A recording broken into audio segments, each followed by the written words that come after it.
I got married when I was 19. My husband was in the Marine Corps. We were in the middle of the grocery store arguing over buying cucumbers because we were $80,000 in debt due to this home that we had purchased. And I just kind of looked up and said, this is not how I want to live. I ended up getting my license in 2018, and I got my first client within 2 weeks of my license coming in the mail, and I closed 30 houses my first year. My dad always taught me rapport is everything, and you can sell not because you're selling, but because you're creating relationships.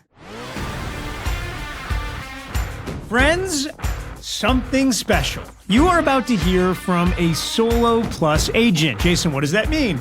Well, this is a solo agent who has administrative support and is growing an incredible business, hailing from Northern Virginia and doing between $25 and $35 million every year as a solo agent.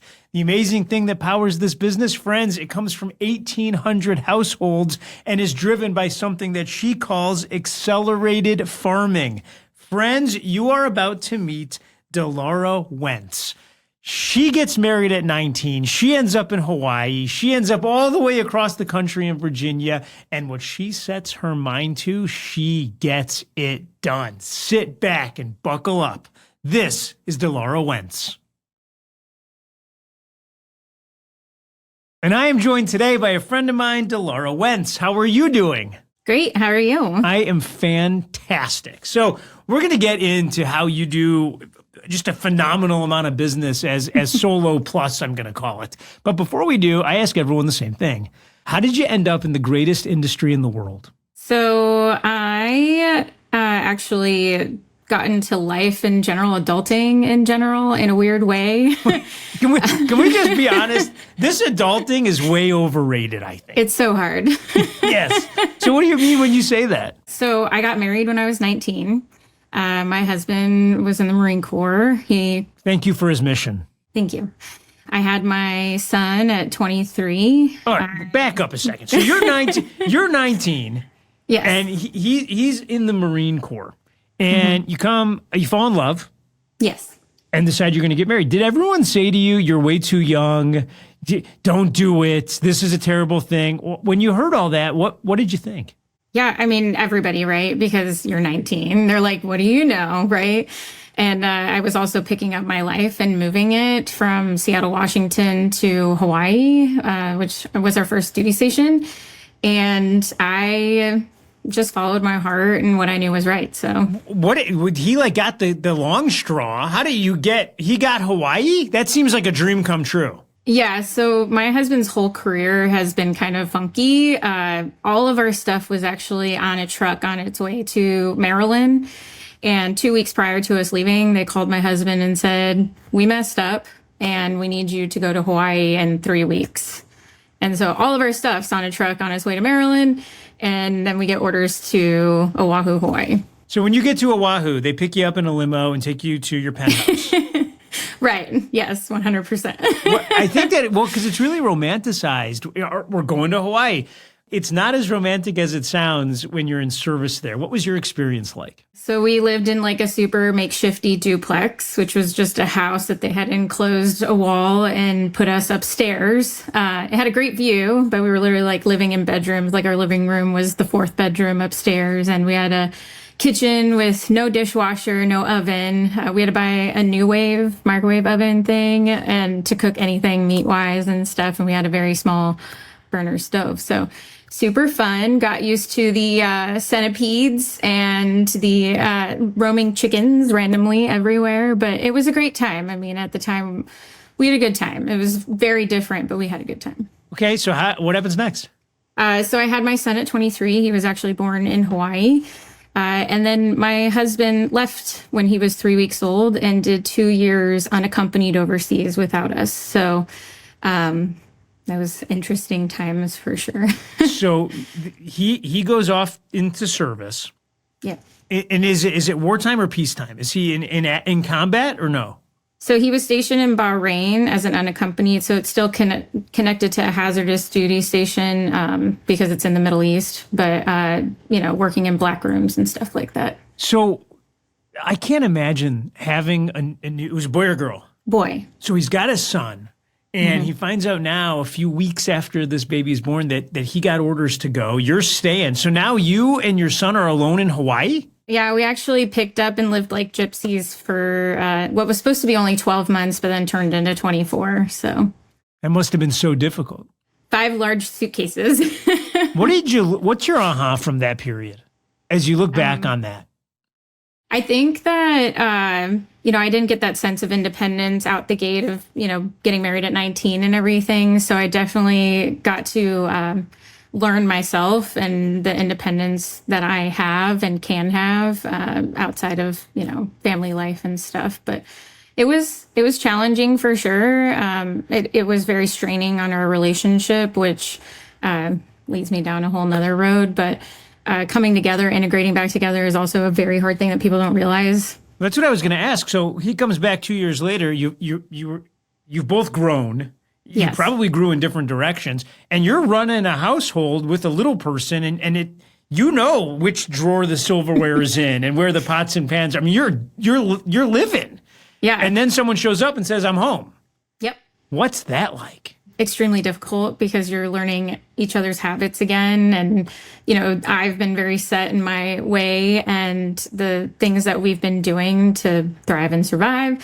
And then all of a sudden somebody else comes into that space, which is my husband, right? And leaves his shoes everywhere. And we've got a 2-year-old who's still kind of like moseying around trying to learn how to run and walk, and then shoes are in the middle of the living room. We know we don't do that, but he had not been there. So we saw him about 4 times within those 2 years. So he was not used to having a little person around very much. How long did it take you to get him into shape? I know how this goes. So to get him back to being a full person back in the world. Yeah, a little while, because in Bahrain he lived by himself. Had a loft to himself, didn't have much for those responsibilities. I mean, obviously work responsibilities, but household responsibilities weren't the same as what I was dealing with. So, I mean, I would say a good at least 3 to 5 months of coming back together and learning each other again, really, because you're trying to remember how each other operates and stuff at the same time.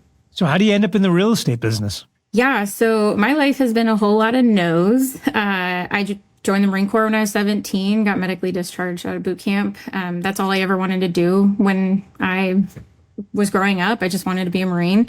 Met my husband, traveled the world, obviously. Did on and off jobs like waitressing, customer service industry. I also had my own photography business when we lived in Hawaii. So that was my first jump step into entrepreneurship. And I always knew I didn't want to have a boss again. So there's that. I ended up staying home for 2 years with my son, which I am not a good stay-at-home person. I have very high anxiety and will convince myself of everything under the moon that does not actually exist. So we ended up buying a house at the 11th month mark of my husband being in Bahrain before we knew that he was not coming back for another year. And rented that out. And then once we moved into it, realized that it was not the best investment. So my real estate agent wasn't very good about follow-up. And I bought a house that I probably should have never bought. The first year, we ended up putting $80,000 into it. By the time we were done, I would say done, quote unquote, it was like $120,000 into a house that we probably shouldn't have purchased in the first time home buyer world. So I was living paycheck to paycheck. My husband decided, I was going to stay home for the first year at least of being here. And we decided together, obviously, but that was something we mutually agreed upon. And then we were in the middle of the grocery store arguing over buying cucumbers because we were $80,000 in debt due to this home that we had purchased. And I just kind of looked up and said, I don't think so. This is not how I want to live. So I definitely wanted to go back to work, and I had worked for a gym for a little while selling personal training. I did pretty well there. And then I thought maybe go back to doing that, but it was a very hard schedule with having, a little kid. It was split shift. So I'd work like 8 a.m. to noon, and then I'd work 3 p.m. to 8 p.m. So not really feasible, right? So then I thought, well, this home that has caused me so many problems, I wonder how much my real estate agent made. And I looked at my final statement and realized that what she made could pay off one of my credit cards. And I thought, if I could just care a little bit more, if not a lot more than she did, I'd probably be pretty good at this business, because she was pretty good at getting business and closing deals. But my dad always taught me, rapport is everything, and you can sell not because you're selling, but because you're creating relationships. So I failed my exam 3 times, passed on the 4th. This is so good. This is getting better every minute. And I ended up getting my license in 2018. And I have been in real estate ever since, and I love it. I get the failing of the test 3 times. Like, how many square feet are in an acre? I get all that. Then you get into the business, and sometimes the people that struggled on the exam then go off to have like the most incredible careers. Did you have success right off the bat? So I did. I started with Keller Williams and have been with KW ever since. And I got into a great office that gave me a great mentor. And I learned the Buffini method and just started from there. And I got my first client within 2 weeks of my license coming in the mail. And I closed 30 houses my first year. Wow. So is there a moment in that first year when you look up and you're like, number 1, I can do this. Number 2, I can do this really well. Number 3, I'm buying as many cucumbers as I want. Yeah. I about 3 deals in was like, wow, this isn't really about like selling houses. It's about helping people and guiding them. And I am a people person when it comes to those kind of things. I'm always up for the challenge of solving problems and things too. So I kept going from there, and word of mouth was huge. And I also am really good about starting conversation with people randomly in the middle of Starbucks and Panera. So I did a lot of that as well, because I only lived here about 7 months since we moved to Virginia and got my license. So 30 deals your first year. Y'all are on track to do close to $35 million this year. Yeah, 40 is the goal. 40 is the goal, right? And you're I call you solo plus because you're solo and you have a few people that help you with some things, but by and large, you're doing these deals. Yes. Okay. What is it that drives all this? What are y'all doing better than anybody else? Yeah, so we usually were closing about 40 to 50 and then hit a 60 number and then went back to 50. And what I realized in 2022 was that the Marine Corps and the military in general was just not going to be moving people as often. And that was obviously a very large part of our business, being a military family. So I went to a business planning clinic, and the lady who was teaching, Pam O'Brien, had said, I'm going to tell all y'all how you can get at least 5 new pieces of business this year, and I bet you none of you will do it. And I looked up and I was like, challenge accepted, because I'm looking for something new to get me more business. And I had just moved into a very large neighborhood. So when she said that, my ears perked up. Cool. All right, gang, we're going to unpack this. And by the way, we have friends listening from every brokerage house. Business Planning Clinic is a course at Keller Williams. It rolls out multiple times a year, and you sit and you actually plan out your business, beginning with the end in mind. So you call this affectionately accelerated farming, which I have no idea what that means, so I can't wait. But gang, you know what time it is. We're about to teach a model. So you don't have to take the notes. I'm taking the notes. If you're bombing down the freeway in the G-Wagon, you do you, boo. I will do all the writing. So I got the pen, I got the paper. We're going to go. They come out every Thursday. If you don't get them, go to MREAnotes.com. That's MREAnotes.com and enter your email address and we will send them. All right. Tell me exactly what is accelerated farming and how do I do it? Yeah, so our accelerated farming program is actually a lot of steps. But to start with, we have a schedule as far as how we do postcards. So in the month of December to February, we are sending out 3 postcards a month. Wow. Yes. Okay, well, let's stay there for a minute. So okay. December through February, 3 a month. That's December, January, February. That's 9 postcards in the first 3 months of a year you could think of. Yes. Why? So that way we are just in your mailbox and you're not going to be able to forget about us with every conversation that comes to the table. Why that time of year? Are you setting up for spring? Is that the thinking? Yep. So normally we were realizing that people are looking for their real estate agent January usually. So January, February are two very large months as far as our listing appointment engagement and everything like that. So, And what are on these 9 posts? Is it just all pictures of you holding lap dogs? Like what's on this? No, they're actually pretty simple. So when I started, I just went to Etsy and downloaded a bunch of templates, and the front, said, hey, if you'd like a market value, contact here.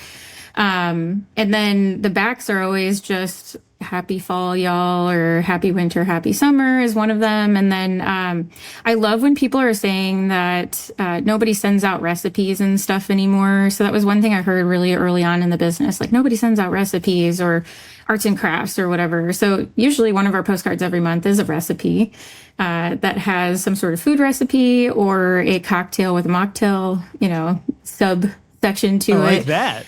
And then we also do donations. So I went to family reunion one year and heard Kenny Klaus, a larger agent, talk about what he does for his area. And so we kind of played into that. So we do a Stafford blanket drive where we collect blankets for the Stafford County Sheriff's Department when they need them.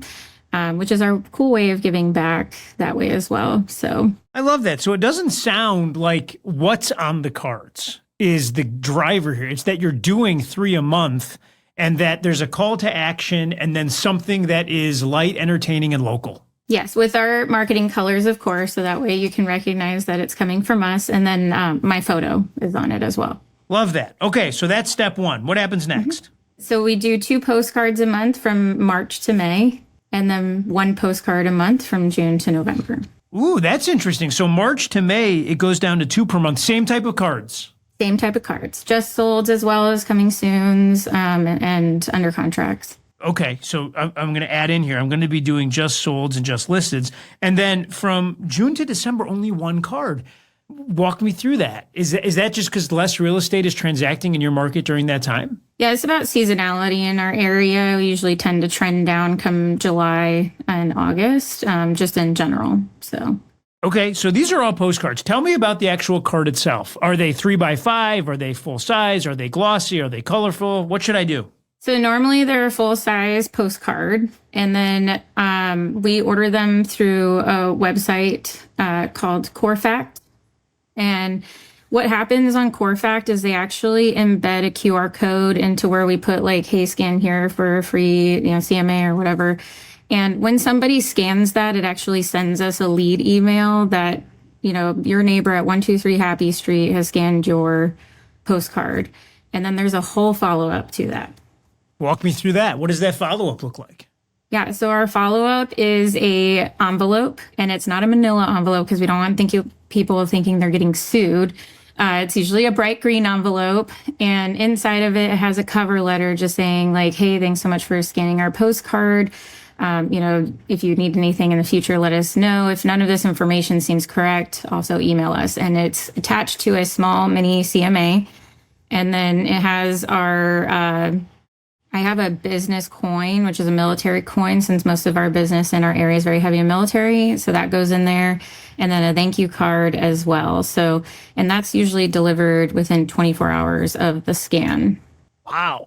And wait, delivered within 24 hours. Are you mailing it or is someone delivering it? So we were delivering it, but now we've gotten so many scans, we are mailing it. Okay, well, let's talk numbers. I love things like so many. So how many houses do you send to? So we send them to about 1,800 houses right now.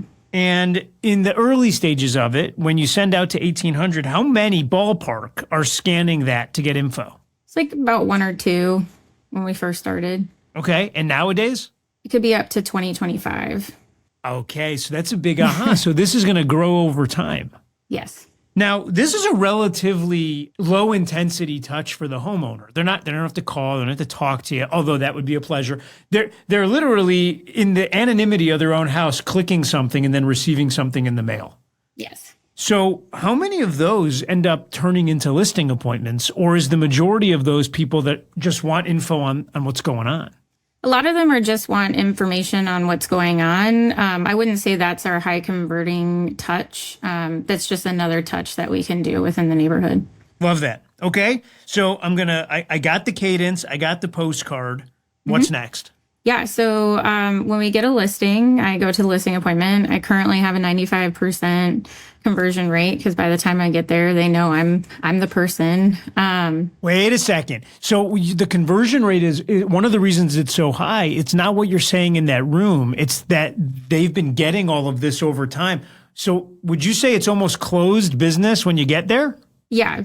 Yeah. The majority of the time, for sure. I've literally walked in. I'm like, what do you want to do? And they're like, can we walk you around and get it started? I'm like, sure, let's do it. So they must all feel like friends at that point. And it's just so much easier. And especially because I live in my farm. So, I can really speak to everything within my neighborhood. I've been helping people build in my farm since I got licensed. So I know every floor plan. I have a binder of every floor plan in my neighborhood, what it's called, who the builder is, everything like that. So there's really nobody that's going to come in and beat me out as far as knowledge in my neighborhood.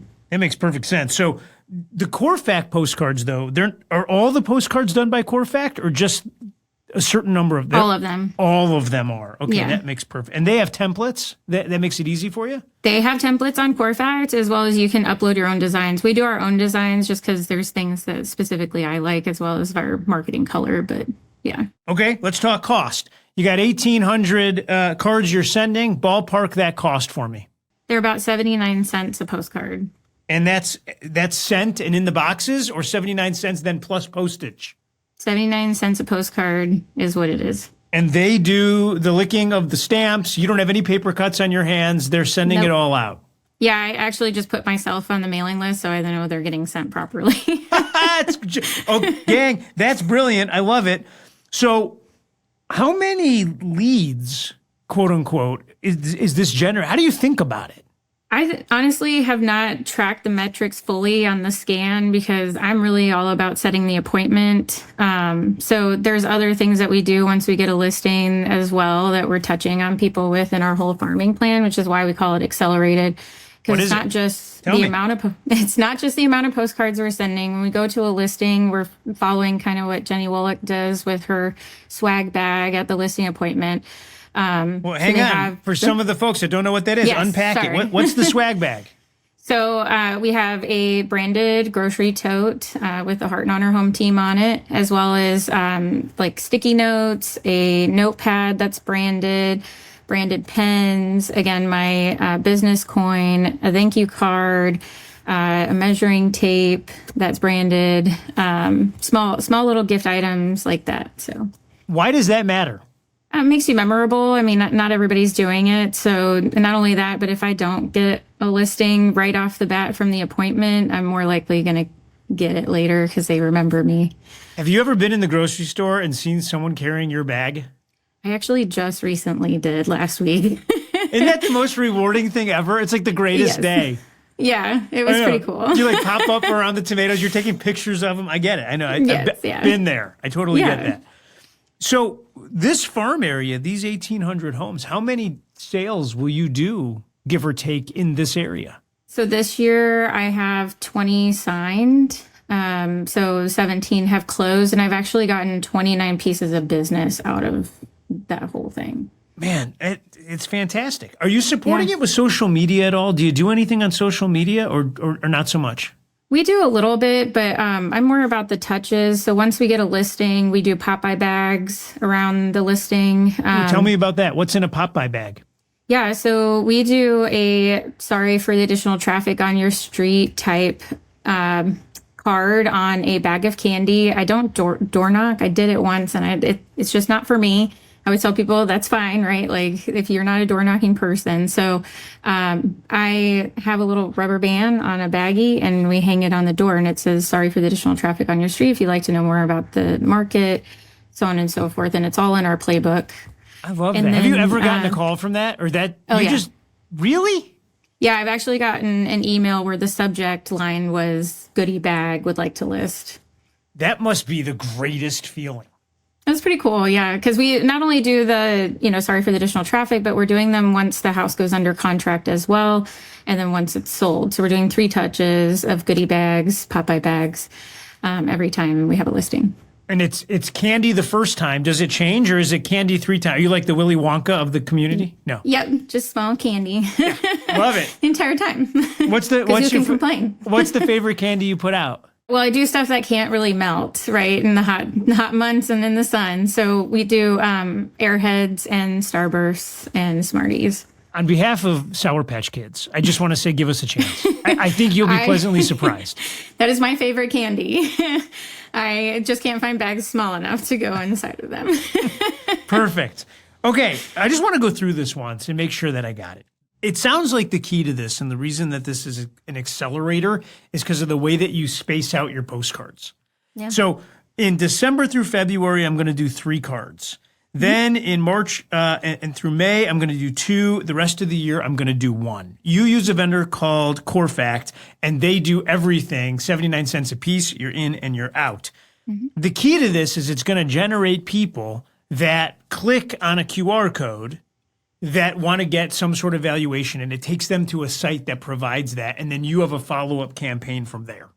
Yes. So when we started this, I actually didn't start it right away. I waited until, actually Gary's mastermind, when he said on the coattails of COVID, y'all have had passengers and not partners. And that's actually what drove me to start this, was because I was worried about cost up front. Because in the MREA, you're really tracking your percentage of cost of sale and everything like that. And I'm always trying to keep the margin real slim to fit that. And so I came home and I asked my lender if he would help with the cost, RESPA compliant, of course. And we started from there. So now I'm only paying for half of the postcards every month. And we've sent out 16 mailing postcards, and we've spent about $8,000, and I've had about $400,000 in GCI. Oh my gosh. It's friends. That is absolutely spectacular. Gary Keller, every now and then he says something that you can't, that partnership versus passengership thing is a big idea. Think of it like this, friends. Here's how he explained it. When times are good, every time a real estate agent does a deal, I want you to think of it like driving a bus. And the deal gets signed, and you're the bus driver. And before you know it, the mortgage company's in the first seat, the home inspector's in the second seat. You got a title company who's jumping on the bus. You got an insurance company that's jumping on the bus. Home Depot and Lowe's want to jump on the bus. And you're driving all of it, and they're all like, this is awesome. But I got news for you. When the market changes, all those passengers, they need to become partners in helping you find the business to keep the bus moving. And they can usually do that one of 2 ways. Number one, they can provide, in this case, financial support on the lead generation side. If we're generating a lead that then helps everyone on the bus make money, then we can all help generate it. Needless to say, if you're going to do anything like this, check with your local lawyers and make sure you do everything compliantly. Number 2 is data. A lot of the passengers on the bus have data that you might not have. And these can be in the form of mailing lists or industry data or community data. And so look up at all the people that are jumping onto the transactions and ask, which way can they partner with you? It's genius what you did. All right, I got 2 more questions. If I'm going to go do this and I'm going to screw it up, can you just save me the time now? What am I going to do wrong? What's going to break? So not being consistent. If you're going to do this, you need to have a plan. And we've been the first, obviously, not the first, but I think publicly the first to prove that, it doesn't take 18 months to create business out of farming. But if you just do the one postcard and think it's going to work, that's not how it works. If you're not willing to do the follow-up activities, if you're not willing to touch on people, just don't even try.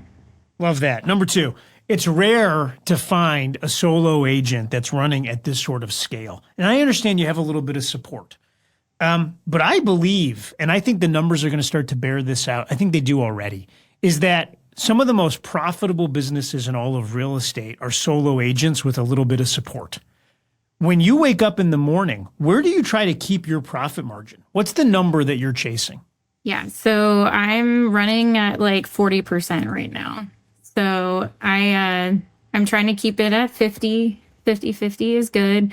But am an immigrant's daughter. I come from a mind of scarcity, right? So I wake up every morning thinking I'm poor.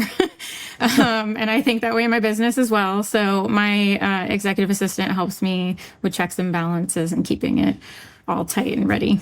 As you're running a business like this and you're the one doing all these deals, what's your average sales price, ballpark? So total 575 in the farm, it's almost 700. So you're doing a lot of deals. I mean, you're working. How do you balance being mom and being wife and being CEO and entrepreneur? What's the key to that? So I will say I'm not the best at it. I'm still learning, especially as our numbers grow.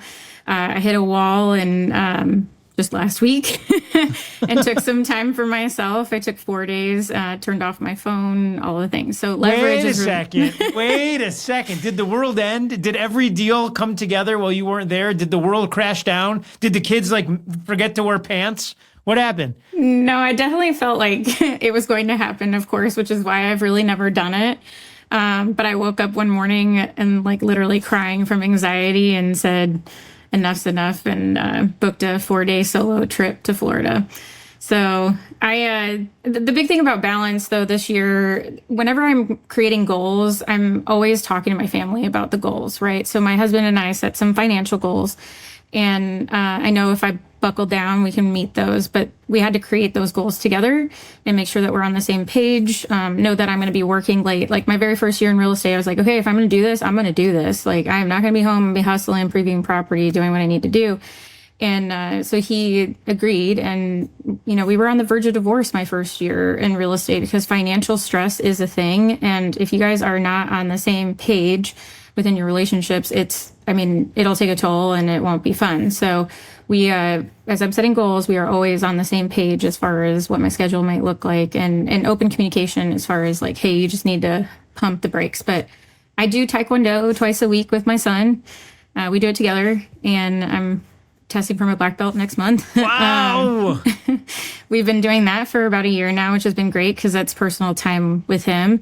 And then with my husband, we find a babysitter every once in a while so that we can go on date nights and stuff. But this year, the goal is 100 homes, and, he's on the same page with that. And so far, we're up 24% from last year. So it's working. Well, the world would have you believe that this is like a quote unquote shifting market and you can't make money right now, but your business is up almost 25%.